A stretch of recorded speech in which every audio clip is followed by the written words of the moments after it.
Well, we heard the fans in Philadelphia could use something to get their minds off of the basketball team, so we have a schedule release to talk about. Can I just give you one James Harden stat before we start? No, I don't want it. Second half. I don't want it. Second half tonight, he played 23 minutes, Dave, was scoreless. Don't want it. Three turnovers. Don't want any more. 0 points. No more. Let's talk about this schedule. This is the Eagle Eye Podcast. Reuben, Frank, Dave, Zangaro. We promised you guys a late night pod. The schedule has been released.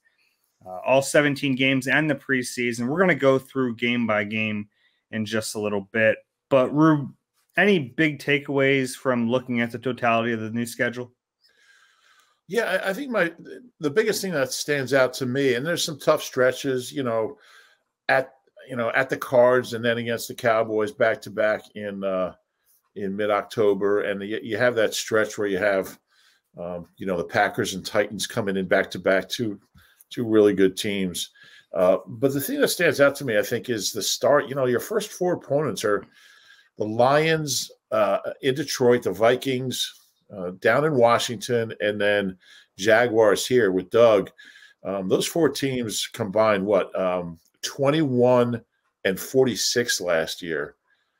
So it's a real opportunity to get off to a good start. This is a team that was 2-5 last year, and the schedule was really tough early.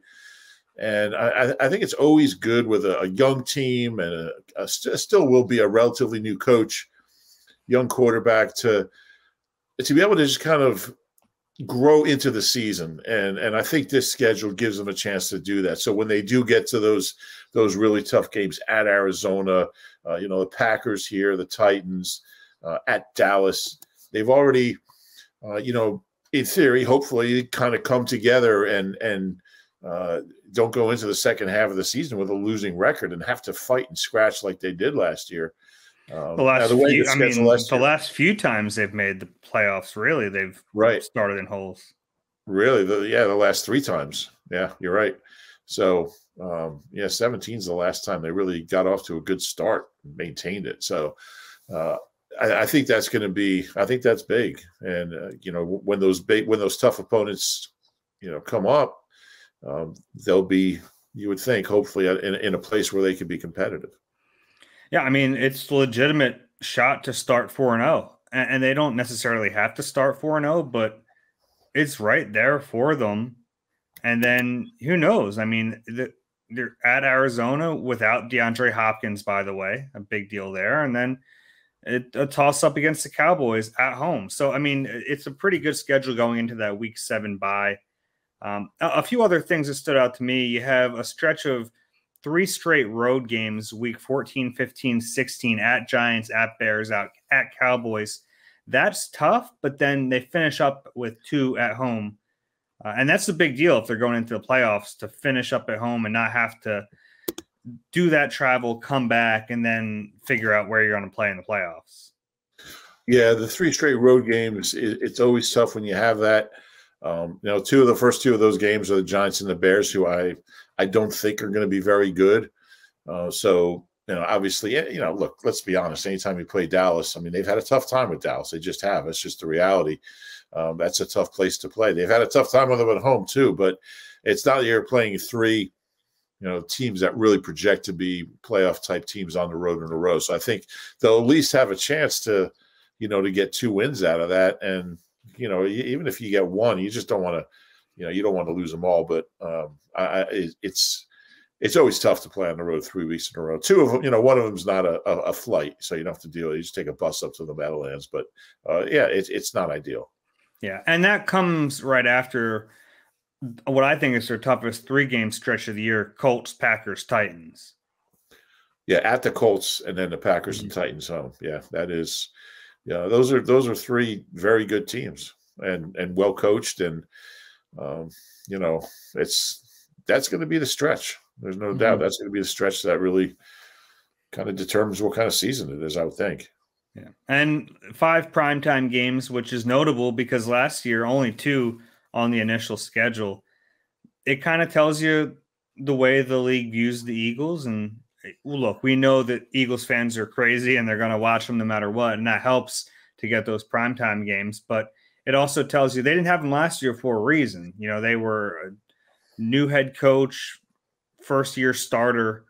This year, there's a reason to think this team could be much better. They were a playoff team last year, and they get rewarded with those 5 primetime games. And that's nothing new. The Eagles have the second most primetime games in the last 20 years, and they're just right back at it this year. No one has more than them. A bunch of teams have 5, but no teams have more.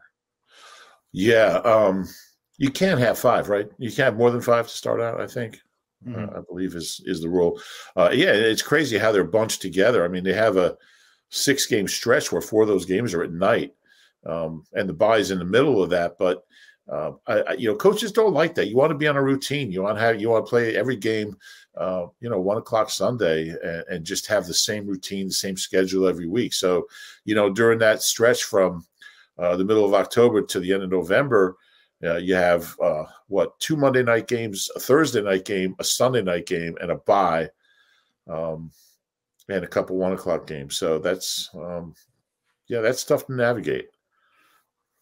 Yeah, but I mean, if you're looking for consistency in a schedule, you'd think they're going to get pretty used to playing at night.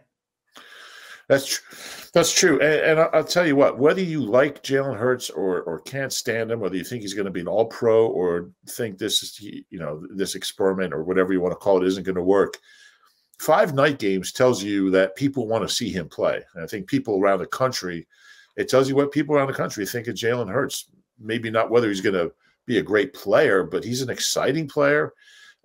He's one of the – look, he's a – people around the country want to see him play. They want to see the Eagles. They want to see a 23-year-old quarterback that can, run like nobody else and make some plays, throwing it and running it. And I would, if I would want to see Jalen Hurts if I was not covering the Eagles and watching him every week.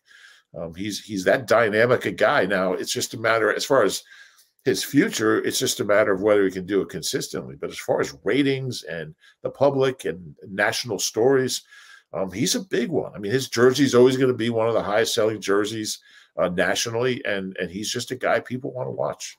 Yeah, I think you're right, Rube. People want to see Jalen Hurts, and he's a big reason why this team is so exciting. One more point before we get into the game by game here. We knew this schedule, statistically speaking, was going to be easy. We already knew that before it came out, the 3rd easiest strength of schedule, which might not be the best way to tell you how tough a schedule is, but that's what we have, and that's where they are. All right, you want to get into it? Yeah. All right, so we'll talk about the preseason later on. We'll let you know who they're playing there, but let's go week 1 in Detroit, September 11th at 1 p.m. on Fox. This is a very winnable game against the Lions. Yeah, I really can't imagine a better way to start the season. I mean, it was the Lions that kind of jump-started the Eagles' season last year with, that big game out there. They really – it's when they started to turn the season around. They found a formula that worked, and they ran the ball over 200 yards against them. The Lions won 3 games last year. Even if they're better, they're not going to be on the Eagles level. It's a game they really should win. They've been very good. I think the Eagles are 11-3 in their last 14 opening day games. They've been really good. I think they have a real opportunity to continue that.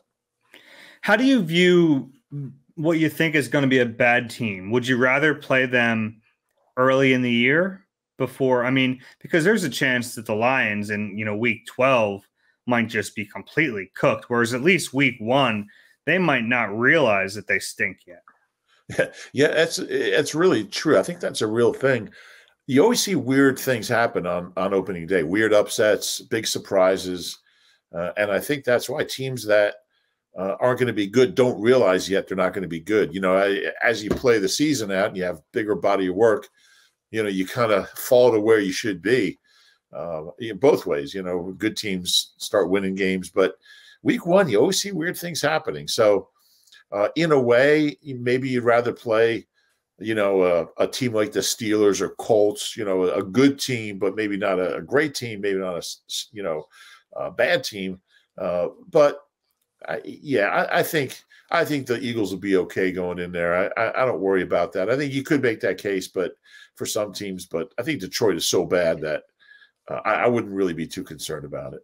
Yeah, and I'm still of the belief that I'd rather play bad teams early, get some momentum, get some wins under your belt, and then maybe who knows? Some of those better teams, if there are injuries, maybe they're not going to be as good as you think right now. So Yeah. you never know. All right, so week 1, I think we both think that's a win. We don't have to pick wins and losses, but I think we're in agreement there. Week 2, at home against the Vikings. Interesting. In the 2 games since the NFC Championship game where they spanked the Vikings, they've lost both of them. Yeah, and the Vikings, I mean, they have a good quarterback who, he's not going to win you a Super Bowl, but he's going to throw for a lot of yards and a lot of touchdowns and put up, some numbers. So it's never an easy game. Well, it was in 17. It was an easy game once P-Rob had the pick 6. But yeah, I mean, but games at home, it's a Monday night game. The place is going to be nuts. It's going to be a great atmosphere.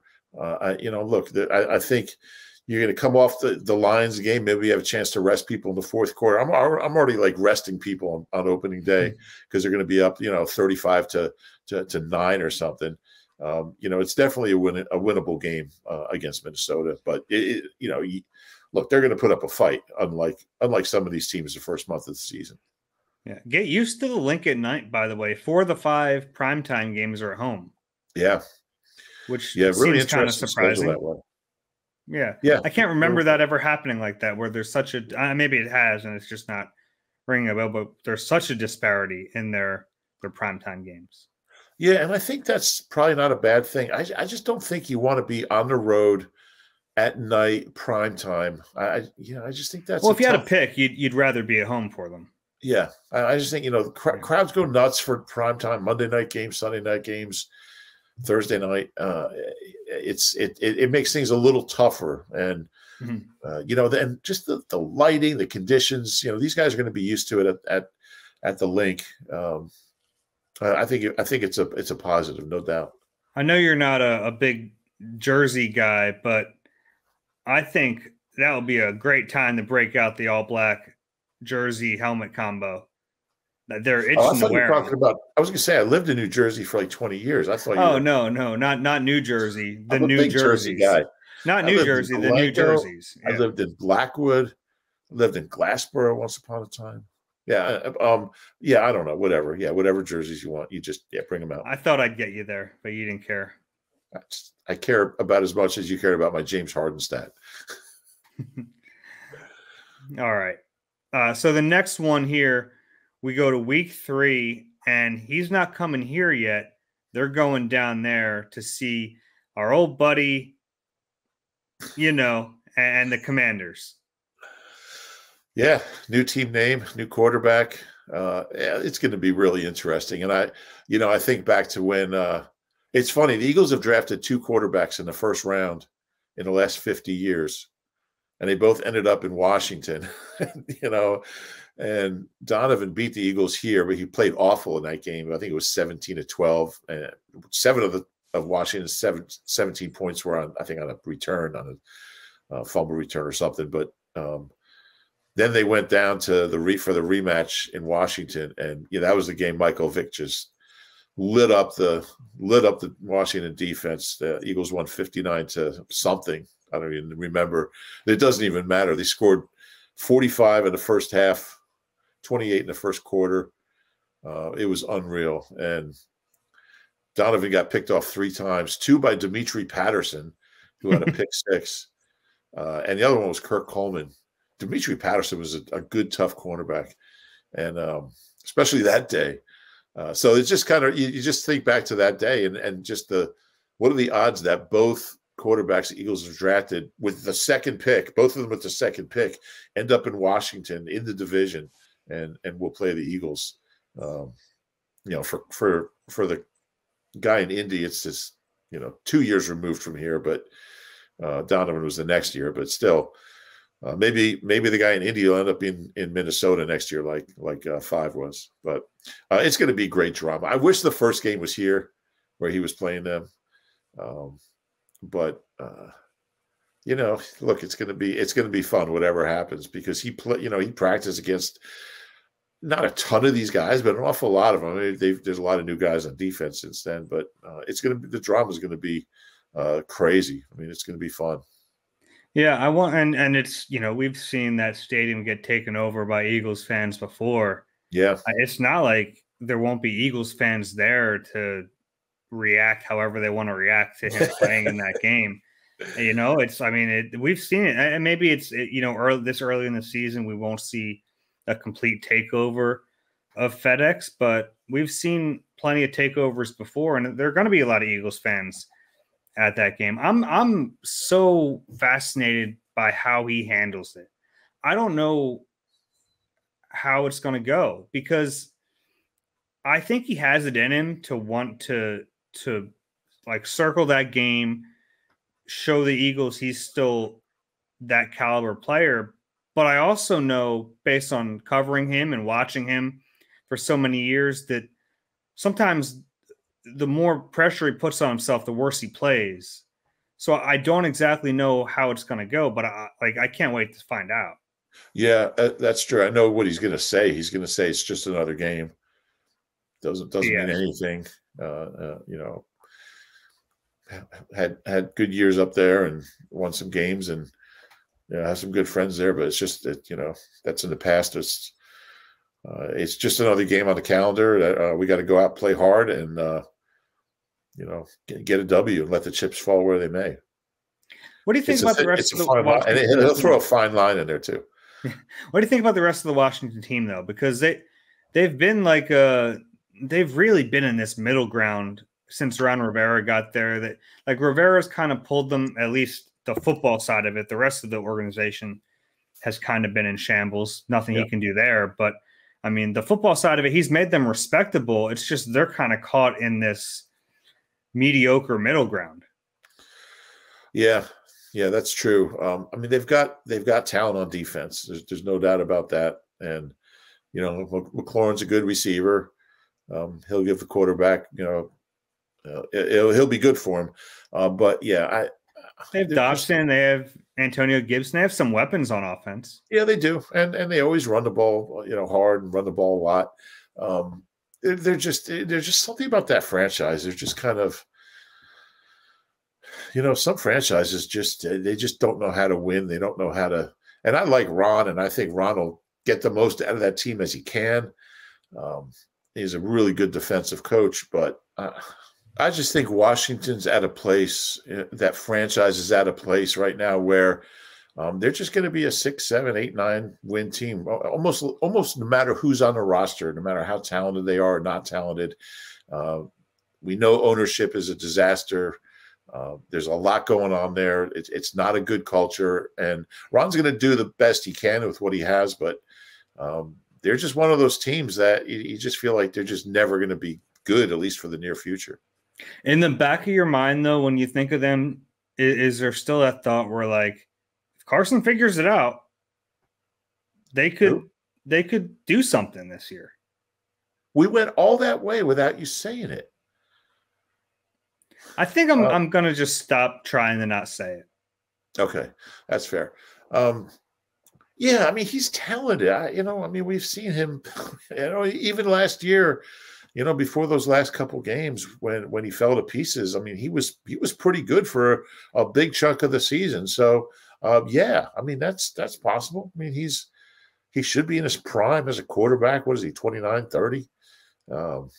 So that's possible. I just don't. I don't know if you can count on it at this point. Yeah, you definitely can't count on it. But I think back to even the COVID game last year, where Washington didn't know who in the heck was going to be their quarterback, and you think if they just had a quarterback in that game, they have a shot against the Eagles. That's true. Yeah, yeah. I don't know how they did. I mean, they're going to play hard for Ron. I mean, they're always going to do that. And I think any team in the division, it's never. It's almost one of those, you throw the records out when you play a division team. But I'll be surprised if he has a great year, and I'll be surprised if they have a great year. Okay, that's fair. All right, week 4 at home against Jacksonville Jaguars. Doug Peterson in town. let's talk about the game in a second, but just having Doug Peterson back in the building is going to be fun. Do you think they have some sort of tribute for him before that game? Yeah, that's an interesting question because I kind of think yes. I kind of think they should. You might want to have it pretty early, just I don't think it's something you want to do, just before kickoff. But at some point, maybe their video, the video department that puts together those videos they play at the link, they're very, very good. I wouldn't be surprised if they put some kind of tribute video for Doug, like 45 seconds long, and play it maybe twice. Once the doors open, people get settled in, and maybe at like 12:30 or something. Yeah. Well, you got to play it when people are in there. Like first, when he's out there, because he's not going to be out there. They go in after warm-ups. Yeah, I just don't think you play it. You got to be careful when you play it. I don't know. Because then people will start booing if it's right before kickoff. I don't know. I hope they do something. I think it would be appropriate. Look, the guy coached this team to a Super Bowl, so I don't think you just throw that out. And it's not like it's not like Marion Campbell coming back here with the Falcons in 1988. I think you pay tribute to him the right way because of what he meant to this franchise and what he delivered 5 years ago. So I would think they would figure something out. Okay. Hey, maybe they could put him in the Eagles Hall of Fame. Just do something like that. I mean, he's got to go in at some point. The guy won a Super Bowl, so maybe they do that. That would be cool. Yeah. As far as the actual game, I think this is a good one to get early because you have Trevor Lawrence, who's talented. Obviously, was the first overall pick, but still pretty early into his second season as a starter. Still pretty early in this Doug Peterson offense. I think to me, that's a more dangerous game the later it gets in this season. Yeah, probably true. I mean, he's going to be good at some point. He'll figure it out. He's talented. And, Doug's going to eventually get them going, but it's not going to be week 4.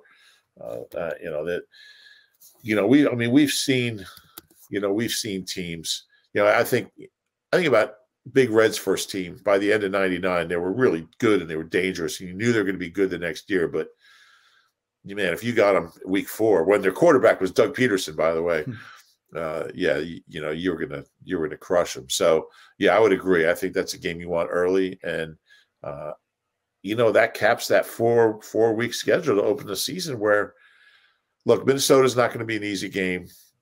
At Washington is never easy. They play hard and they're gonna battle. But those are 2 games you better win, and 2 games you really could win and really should win. I would even say 4 teams that had losing records last year, and a real opportunity to start the season off 4-0 and really establish something. Yeah, 4-0, 3-1, whatever it is. You're right. So it's the chance to get a season off on the right note. And then week 5, they travel to Arizona, a 4:25 kickoff Eastern time. And the good news here is that DeAndre Hopkins will still be suspended. He has a 6-game suspension. The bad news is the Cardinals seem to start off really well every year and then kind of fall apart. So, I mean, they might still be in their playing well stage at this point in the season. Yeah, and there's also a lot of drama around, Kyler Murray. And, I mean, he might be playing minor league baseball by that point. Who knows? Doubt it. But, that could be a distraction. Who knows what the situation is going to be? They might be starting Jake Plummer in that game. But they're very talented. He's very talented. There's something a little off in, you look at how last year ended, and he should be better than that. But they're a talented team. It's a tough place to play. That's the first really super challenging game of the year. Yeah. And in 3 straight weeks, they play their former quarterback, their former coach, their former all-time tight end. Isn't that something? I mean, that's kind of crazy. And it'll be as weird seeing Zach Ertz in another uniform. I mean, we've seen it on TV, but just seeing him and playing for the other team, it's it's gonna be strange. And the Kobe Dean covering him or something. It's just gonna be really, really odd. But yeah, interested to see what he can do a full year out there playing for Arizona. I think he'll have a big season. Yeah. All right. And then week 6, right before the bye week, at home against the Cowboys, Sunday Night Football. For how many years in a row was this Sunday night game in Dallas? I'm happy it's finally in Philadelphia this time. Yeah, I'll get to the numbers about the primetime games against the Cowboys because it's unbelievable. But yeah, I don't remember. I don't remember a day game in Dallas. It just seems like every year it's a night game. So yeah, it's good to have them here. Although I'll tell you what, the Eagles have had as much trouble lately with the Cowboys at home than they have down there. So they just have not played well against Dallas. Now, a couple of the games were meaningless and they lost them, and it was, they're playing the backups, but they've got to be competitive against them. If you want to win this division, you gotta at worst split with them. You got to find a way to beat them one of those two games, and I think your best chance is here in week 6. So I think it helps that it's a night game. Imagine how crazy that place is going to be. It's going to be a lot of fun. A Sunday night game with the Cowboys. Especially if the Eagles get off to a start like we think they have a chance to get off to. And this is a game against their biggest division rival at home before, like a chance to go into the bye week feeling great about themselves. Yeah, I mean, if they can win those first 4, so even if they lose to Arizona, if they can get to Dallas 4-1, they're going to go in there confident and jacked up and feeling good about themselves and really believing they have a chance to beat that team. And the crowd's going to be the same. They're going to be nutso.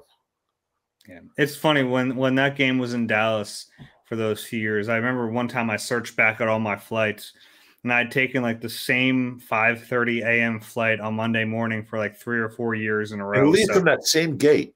Same gate. And it was the funniest thing for like 3 of those years in a row. I just happened to you would always get there earlier than me because you're an early airport guy. But I would get to the rental car shuttle, and it was just the funniest thing. It would be Jeff McClain and Zach Berman, and we'd all see each other. And you know how cheery Zach always is. Even him at 4 a.m. is just like we all just look at each other and go, ugh. Just grunt communication. I picture Zach Berman. You run into him at 4 o'clock at a rent-a-car shuttle in Dallas in the dark, and boy, what a great day to fly. even he can't do it then. It's rough. But I'm happy the game is going to be here. I hate that rent-a-car shuttle because the bus, there's like 6 zones, and you sit there. You're like, your flight is zone A bus, and zone E bus comes, zone B bus comes. Like you just stand there and like you're looking at your watch or your phone or whatever you get the time from, and you're just like, my bus is never going to come. And I just hate that. I hate waiting for that damn Dallas shuttle. That's why I get there early. I get that. It's tough for me to get there early when the alarm goes off at 3:30. Anyway, bye week in week 7. Especially after driving back in a tornado, right? Yeah. Bye week 7, early bye week. I think, most teams would probably prefer to have that a little later. It's kind of quibbling with the schedule a little bit, but early bye week, not as early as what was that a few years ago? They had like a week 4 or 5, but better than last year. Certainly, that was tough having it as late as they did. I think somewhere in between would be ideal. But yeah, but at least when it's that late, when you get there, you feel like, oh, we made it here, and now we finally get the break. Yeah, no, it's true, but. Not the worst timing. So, yeah, was it week 7? Week 8? No, week 7. Yeah, week 7. Yeah, yep. And then week 8 against the Steelers at home, CBS game there. Most likely a rookie starting quarterback, which is a good thing. Yeah, and I'll tell you what, if it is Kenny Pickett, and I think he'll end up. Well, I don't know. Who knows what he'll end up being, but that's going to be a heck of an adjustment for that kid. And he was very good last year at Pitt, and we'll see. But that's a lot to ask him. It's going to be I haven't looked at the Steelers schedule. I don't know how they start, but that's going to be a challenging day for him. It's going to be loud. He's played in big stadiums, but he's never experienced anything like the Link. And, it's hard enough. I mean, Ben Roethlisberger is a Hall of Famer, and this kid has got to come in and follow a Hall of Famer, and that's not easy to begin with. It's a ton of pressure, and I just think this is going to be a lot to ask for a young kid making what will probably be his 8th start of his career. That's not an easy ask. Yeah, it definitely isn't. But very winnable game for the Eagles, I think.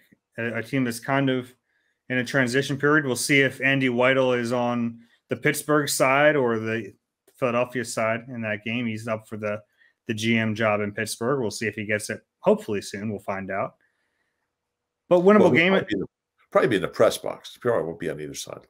Well, before the game, he probably will. Yeah. All right. Week 9. A short week on the road, and this happens. This is one of those things in this schedule that is a little unique. I think it's 4 different times they are on the road on a short week. You definitely don't want that, but this is still a winnable game in Houston on Thursday Night Football against a team that, isn't very good. Yeah, and if you're going to play in a short week on the road, you want to be in Houston. Again, I don't know if you ever want to be in Houston, but yeah, it's never easy to do that. And look, you hope that you can. I think the week before a short week is really important. If you can rotate guys more than usual, if you can get them off the field, if you get a lead somehow and get them out of the game, that stuff's always important. So maybe they'll have the opportunity to do that, but. Certainly, no matter how short a week you have, the Texans is a team that you really should be able to get out of there with a win. Yeah. Next one is the one everyone's been waiting for, and it's a rare moment where you have these back-to-back primetime games, and at least they have a little bit of extra time. It's almost like a mini bye week here, even though you probably don't need it because you just came off your real bye week. But right. You played Thursday Night Football on November 3rd. And then you don't play again until November 14th. So first off, let's talk about the timing here because you're only playing – you're playing so few games in such a big time span. Does that bother you at all? Does that worry you that you might have some rust? You might not be in the rhythm that teams typically like to be in? That really doesn't bother me. I don't think that's a concern. I've never seen that really affect a team. They'll be more rested. They'll practice hard, and I think they'll be fine. Honestly. Okay. So he comes back in Week 10, Monday Night Football at the Link. Should I just say his name? You can do whatever you want. I'm not going to say it, but Carson Wentz comes. I think I've decided I'm done with it. Carson Wentz comes back Monday Night Football. That place is going to be rocking. Now, we'll see if he's healthy at that point in the season. That's always a question, but might got benched by then. Might see Taylor Heineke. Maybe Sam Howell. Donovan McNabb. Don't think that last one's going to happen. Tom Ramsey. What do you make of that game? Because first off, what do you make of him coming back? Because it's not going to be a warm reception. And it's, in a way, honestly, it's a shame because I don't think he deserves necessarily a warm reception, but I don't think he deserves as bad as it's going to be. I don't know if it'll be that bad. I think it will be. I think there's a lot of Carson Wentz fans. I think there's a lot of Eagles fans that understand that without him going 11-2 in 2017, there is no parade and there is no 41-33. That doesn't happen if Carson doesn't, do the legwork the first 13 games of the season through the Rams game. I hope people understand that and appreciate that. And obviously, things went bad a couple of years ago, and he scuffled a little bit, and or a lot. But I'm sure there'll be people booing him, but I think it'll be mixed. I think it'll be more mixed than you expect. Okay. I do. I really do. Yeah, I don't think so. I think it's not going to be good for him. But I mean, he'll be ready for it. I think he'll be ready for whatever reception he gets. It's going to be really weird seeing him go through his typical pregame warm up, probably on the same spot of the field. He did it as an Eagle, but in a different uniform. It's going to look really strange. Well, he'll probably be on the other side, but yeah, it really is. I mean, that'll be as strange as, I mean, seeing Donovan in a Washington uniform was really hard. But seeing him in that stadium, where he always played well. He had 58 touchdowns and 22 interceptions in his career at the Link. Yeah. The difference is with Donovan, you saw him have a full career. You saw him have a pretty full career as an Eagle. With Carson's, like, we saw him have, such a small slice of his career here, and we thought it was going to be the whole pie. And it's a weird deal. It really is, thinking about him and just the way his career's gone. But then again, if we just look at the game, another very winnable game. I mean, they're coming off the bye week. They might be feeling really good about themselves. You have Steelers, Texans, Commanders, which I'm still getting used to, by the way, but 3 very winnable games after the bye week. Yeah, I liked Washington football team even more than Commanders. I just don't like Commanders. Just don't like it. We'll get used to it. What was the one they were a lot of the fans voted for, was it Red Hawks? Red Hawks. I actually like the Red Hogs because they could have still done the hog theme. Yeah. It's not bad. I like Red Hawks. I might call them the Red Hawks. No, you got to call them their name. Why? Who says? There's no rules. There's no rules here. There are rules. I'm going to have to change all your stories. You do anyway. But yeah, it's going to be a weird day, but yeah, winnable game. And again, this is a stretch here where, Steelers with a rookie quarterback, the Texans, who are not very good, and Washington coming in here with a quarterback who is with his 3rd team in 3 years. It's a chance to, things get tougher after that. So it's a chance to really build up some wins going into the toughest part of the schedule. The schedule makers had some fun giving the Commanders the Jaguars in week 1. I love that. Yeah. I mean, that has layers to it. Yeah, it really does. There's so many. There's going to be no shortage of angles for JP Finley that week. Yeah, that's true. Our Washington Red Hawks writer. Week 11, to Indianapolis. So you see Carson, then you see his former team the week after. Not an easy game. I mean, you're at the Colts. They're going to be a solid team again, I think. They might not win that division, but probably going to be solid. They have a better quarterback this year, an older quarterback, but a better quarterback than Matt Ryan. I don't know. I don't think they have a better quarterback, honestly.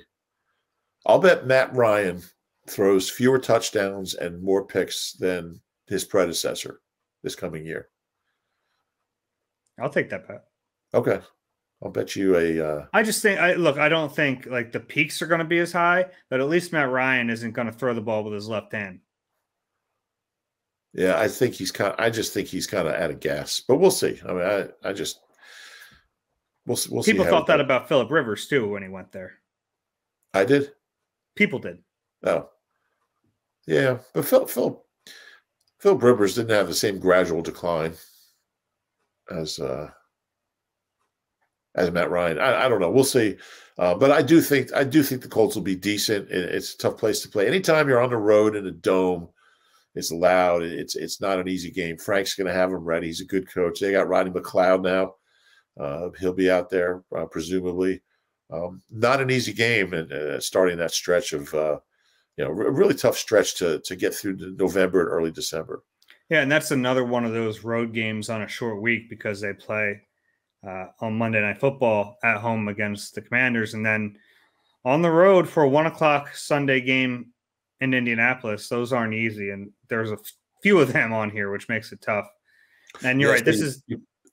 I'm sorry. I was just going to say, you play Monday night. So Tuesday you come in and look at film. You practice Wednesday and Thursday. And Friday morning, and then Saturday morning you fly out there. It's physically not easy. This is right around here is where you would like that bye, like between the Colts and the Packers, something like that. Yeah, that would be helpful. They don't have it, and then they come home against the Packers. That's going to be a really tough game. That's probably, I think, to me, that's their toughest game on the schedule. Even though it's at home, even though it's a night game at home, the Packers are just really good. Yeah, they're really good, and they just don't lose very many games. I mean, they win 12, 13 games every year. Eagles went out to the Lambeau and beat them a few years ago. Was that 19? Mm-hmm. So they played like a perfect game. When's the last time the Eagles played back-to-back games against quarterbacks who are like 38 or older? Can you look that up, please? I'll look it up. But yeah, very, very tough game. And I think it's good the Eagles have them late. They're going to be you would think they'll be a pretty confident team at that point. And you gotta play almost perfect football to beat Green Bay no matter what. I mean, their coach has won. He's got like the highest winning percentage in history by it's not even close. He's won like 75% of his games. They just never lose. In the regular season. In the regular season, they really should have more than one Super Bowl under Aaron Rodgers. But here we are. But yeah, that's one of the tougher games of the year, and so is the next one. Yeah, and that's what makes it tough is you have Colts, Packers, and then even though it's at home, the Titans are a tough team.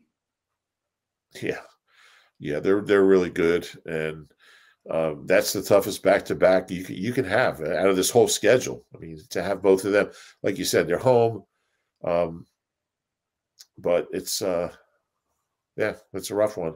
Yeah, and that's why it's going to be so important for them to take care of business against some of those lesser teams early in the year. I mean, you can't squander games against the Commanders, against the Lions, Jaguars. And they did that last year. They lost against some teams I thought they were better than, and it put them in a hole, and they eventually climbed out of it. But, yeah, you can't do that and then need to beat the Packers or Titans because those are just too tough. Yeah, out of that Colts, Packers, Titans, I mean, honestly, you'd be happy to get out of there 1-2. You got to win a game. I mean, you got to win one of those, but you got to build up, a storehouse of wins going into that 3-game stretch because it's that's the real murderer's row of this schedule. Yeah. And then you have those 3 road games at the Giants, at the Bears, at the Cowboys. Those first 2 very winnable. They've really had the Giants number recently. And the Bears still have a young quarterback. They're kind of a team figuring out what they are. You feel good about that coming off that tough stretch against the Packers and Titans. Yeah, I mean, both those games are against quarterbacks who are, they should dominate, and they got to get a cornerback. They got to upgrade the secondary before December when they play those games. But those are games down the stretch. At that point, they're probably fighting for playoff position. You would hope. And coming off that stretch of 3 games where you might be scuffling a little, you got to win those 2 games if you want to. If you want to go anywhere and get any kind of seeding in the postseason, at the Giants, at the Bears, not ideal because they're both away, but they're 2 games you better win. Yeah, and then they followed up with the 3rd road game, the tougher one, and it's another one of those on the road, short week. They play on Christmas Eve. It's a Saturday, December 24th, in Dallas, and we know that they've really struggled in Dallas. Yeah, it's Christmas Eve, so it'll be freezing walking into the stadium. It'll be it might even be in the 60s. But yeah,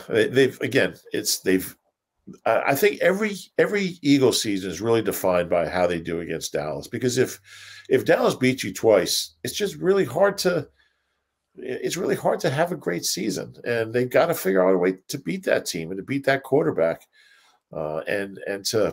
You don't have to sweep them, although it'd be nice. They haven't swept them in a long time. You got to play better. They just haven't. They haven't played well against them since 2017, and they've lost overtime. They've lost the last few have been pretty pretty big blowout. So you got to find a way. And I think having the Cowboys in the division is good. You got to have a team that you can build to beat that team. I mean, it's not good enough to be a wild card. I mean, where are you going to go as a wild card? You have such a slim chance to do anything. So those two Cowboys games, the way I see it, especially this one down there late in the season, it's a game you got to figure out how to be competitive against that team. Yeah. And it has the potential to either make or break a lot of people's holiday experiences. I mean, think about you're at a big family gathering Christmas Eve and the Eagles get blown out by 20. It's not going to be pretty. Yeah, that's true. And just think what it's going to be like at that rent-a-car lot platform waiting for the shuttle, like Zone B shuttle. I think it's usually Zone B that goes out to the American Airlines terminal where all the flights to Philly are. You're going to be there with McLean and Zach. Already be having breakfast in the airport, on Christmas morning. Christmas morning in I guess the airport's in Grapevine, I believe, in Grapevine, Texas. You're going to be in Grapevine, Texas at 4 a.m. on Christmas morning with Zach Berman and Jeff McLean, just thinking, what is wrong with you?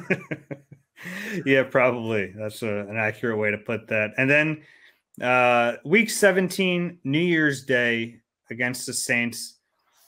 I don't know what the Saints are going to be this year. They seem to have a higher opinion of themselves than the rest of us because they just traded with the Eagles to get an extra first-round pick, and then they moved up to get Chris Olave.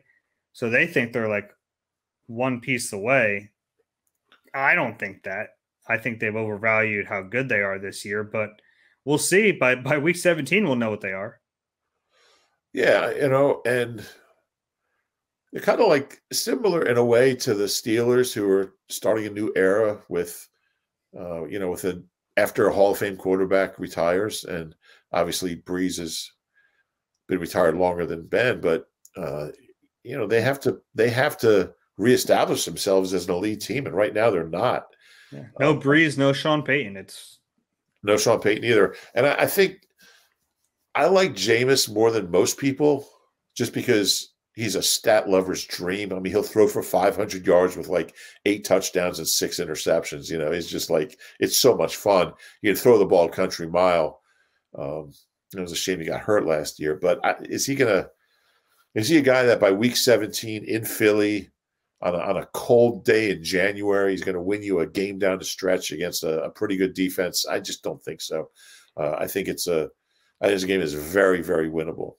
Yeah, it's winnable. The Saints should still have a pretty good defense. Yeah. Malcolm Jenkins retired. He's not there anymore, but some pretty good players on that side of the football. So certainly not a gimme game, but one that they should be able to win. And then they finish off the regular season against the Giants at home. So I really do like being at home to end the season, especially if they're going to make a playoff run.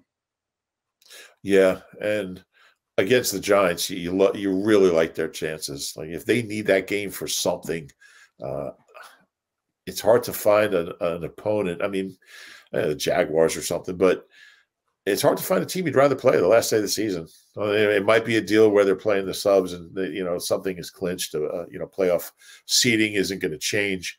But you look at the schedule when you go through hard times and ups and downs, and you look at the last couple of weeks and see the Saints at home and the Giants at home, and you feel like, all right, there's 2 that we really should get to close out the season, and you have those, hopefully in the bank, and you can get there in a position where those 2 games will give you something good.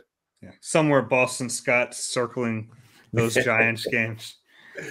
Yeah, 2 Giants games the last five games of the season, the last 5 weeks. You got the Giants twice, so yeah, you don't want to ever chalk anything up, but two should be W's. Yeah, I got Boston for like 7 touchdowns in those 2 games.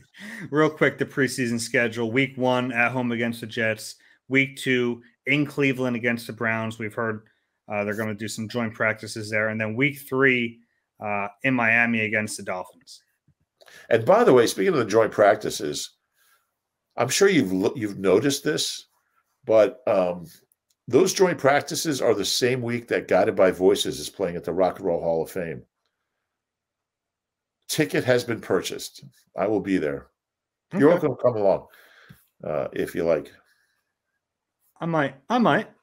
Not. Yeah. We didn't go game by game and pick wins and losses, but you got a number for me? Like 15-2. No, I think they're going to be pretty good. I was thinking about this today. I think they really upgraded the roster in a lot of areas. And the secondary still worries me a little. You have Slay, who's a stud, but after that, the secondary is a concern. And Maddox, certainly, you feel good about him too. But the other three spots, just like, there's a lot to figure out there. I think they're going to be pretty good, Dave. And I think Howie's had a really good offseason. I think you have a coach in the second year is going to be a big difference. Jalen in the second year with that offense and that same coordinator and coach and offense and scheme, a lot of the same players. He hasn't had that. You know what? It's early yet. I think this could be a 10 or 11 win team. I think this might be an 11-win team. I really do. Yeah, 11's my number. I think they're better than the 9-win team they were last year. Significantly better. Yeah. And I agree with you. The secondary worries me a little bit. But I generally am more of a believer in Jonathan Gannon than I think most people are. I think with some pieces that he needed last year, they didn't have and they've added, I think that defense is going to be better. And I know that they need a corner and we know they need a safety and all that, but having the front seven that much better, having they had a Jordan Davis, Hassan Reddick, Nakobe Dean, Kaiser White. Yeah, front seven. That's huge. It's huge. And almost every team has an area like the Eagles do with the secondary. Every team has an area that they're like, you know what? It's not where we want to be. But they upgraded pretty much everywhere else they needed to. Mm-hmm. So they upgraded the D-line, they upgraded linebacker, they upgraded wide receiver. So much of it still is going to come down to Jalen Hurts. Yeah. And it's funny, we spend so much time talking about the rest of the roster, but they're going to go as far as he takes them, and that's not going to – I'm not saying all of it's on him, but a good quarterback can cover up a lot of problems and a lot of blemishes on your roster. If he can make another step forward, I think this is an 11-win team. And by the same token, better talent around him will make him look better. Even a better defense will give him better field position, better receivers. I mean, he's going to have a lot more going for him. I think he'll have a lot more opportunities to shine this year than he did last year. Yeah, people are excited. You can feel it. I'm excited. Can I give you 5 quick stats on the schedule? I think you're going to whether I say yes or no, so go ahead. All right. This will be the 30th Eagles-Cowboys game ever on primetime TV. Is that crazy? 30th. And the 16th year in a row, one of the 2 games has been on primetime. Wow. Which is, it just tells you what the league thinks of this rivalry. A quick Steelers note. The Eagles have won 9 straight in Philadelphia against the Steelers. The Steelers haven't beaten the Eagles in Philly since 1965 at Franklin Field. A quick note about the Bears rivalry. I love this. The Eagles, in the first 30 games the Eagles played in Chicago or St. Louis or wherever the Bears were, Evanston, Champaign. I covered a game in Champaign, Illinois one year when they were remodeling the Soldier Field. But the Eagles won 4 of their first 30 games against the Bears on the road. 4 of 30. They were 4-24-2. Since then, they're 12-5 on the road. They've beaten 12-5 overall against the Bears, and they've beat them more over the last 9 years on the road than they did in the first 61 years of the rivalry. So that's crazy. Here you go. The last quarterback other than Drew Brees to beat the Eagles was Bobby Hebert at the Vet in 91, 31 years ago. Since then, quarterbacks other than Drew Brees for the Saints are 0-9 against the Eagles. One more. Here's some former Eagles head coaches. Here's all the former Eagles head coaches that have come back to Philadelphia and coached against the Eagles after leaving the Eagles. And there's a bunch. It's really, really interesting. Nick Skorich came back in 72 with the Browns and beat the Eagles. Mike McCormick came back with the Colts in 81. Eagles crushed them. They were pretty good in 81.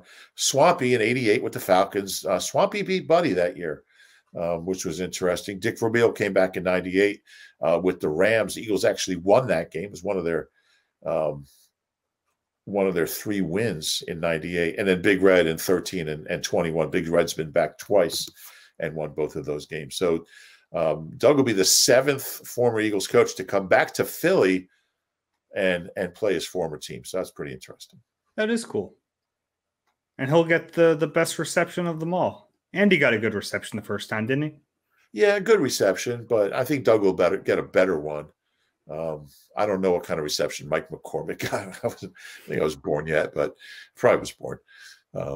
But yeah, that's going to be really fun to see, and I'm curious to see how it goes with the guy in Indy and what the reception is like with him, because we definitely differ on this. It'll be interesting. Yeah, I am looking forward to seeing that. You got anything else before we wrap this up? No, can I give you some more James Harden stats? No, please, God, no. If you enjoy the Eagle Eye podcast, please rate and subscribe wherever you get your pods. Please leave a 5-star reviews. We appreciate that. And if you're watching on YouTube, please click the like button and subscribe there as well. Wanted to give a special shout out to Anthony and Kyle. They tweeted at us saying they were on 3rd shift tonight listening to us in the middle of the night, and we appreciate that. That's what's up, cool. Anthony? What's up, Kyle? Yeah, so take care, everyone. We'll be back with you next week for more Eagle Eye. We have a special guest for you next week. Little teaser there. We'll talk to you soon.